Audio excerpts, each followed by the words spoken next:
Moi, je serai ton messager. Envoie-moi. Au nom du Père et du Fils et du Saint-Esprit. Amen. Bien chers frères et sœurs, la scène de la vocation d'Ésaïe, célèbre prophète du 8e siècle avant Jésus-Christ, s'ouvre avec l'hymne chanté par les séraphins, c'est-à-dire par la cour céleste, et modulé sur le thème de la sainteté divine.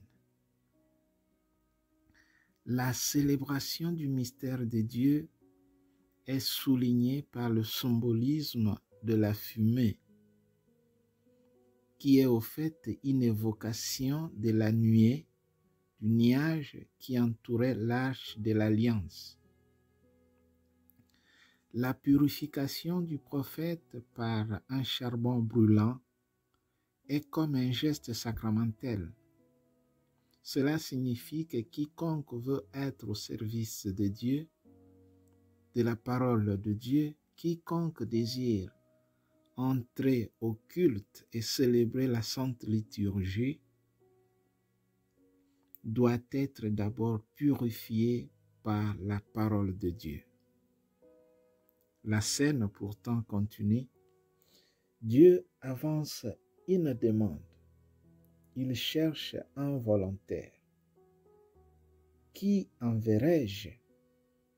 Qui sera mon messager? Ou mieux, qui ira pour nous? Envoyer, aller est la terminologie de la vocation prophétique. Et la réponse d'Isaïe est claire, totale et sans hésitation. Moi, je serai ton messager, envoie-moi. Dans l'évangile de ce jour, l'enseignement de Jésus porte Pierre à faire totalement confiance à la parole de Jésus, malgré le chèque de la nuit et la fatigue. La pêche miraculeuse,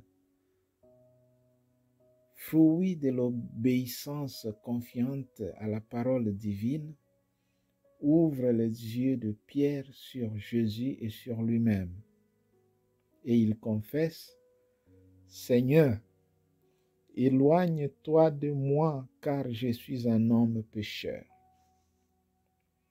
Jésus, par contre, ne s'éloigne jamais des pécheurs qui se prosternent devant lui. Au contraire, il les attire de plus à lui pour en faire ses précieux collaborateurs, comme il a fait avec Pierre, un apôtre, prince des apôtres, pécheur d'hommes. Prions afin que le Seigneur nous donne le courage de reconnaître d'abord sa sainteté, reconnaître notre petitesse et de faire de nous des vrais apôtres de son évangile, des pécheurs d'hommes.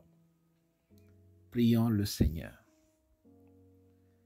Dans ton inlassable tendresse, nous t'en prions, Seigneur, veille sur ta famille.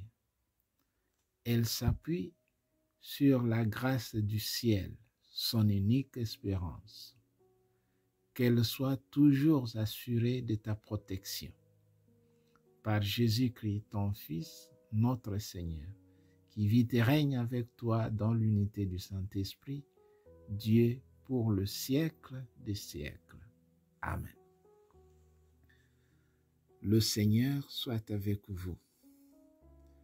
Que la passion bienheureuse de notre Seigneur Jésus-Christ, la prière de Marie Immaculée, notre Mère, la protection de Saint Joseph, l'aide de tous les saints apôtres et martyrs, l'intercession de tous les saints du ciel, tout ce que vous ferez de bien puisse augmenter en vous la grâce divine. Et toutes les souffrances que vous accepterez pour défendre la foi catholique et confesser le nom du Christ puisse contribuer à votre sanctification. Que Dieu Tout-Puissant vous bénisse, le Père, le Fils et le Saint-Esprit. Amen.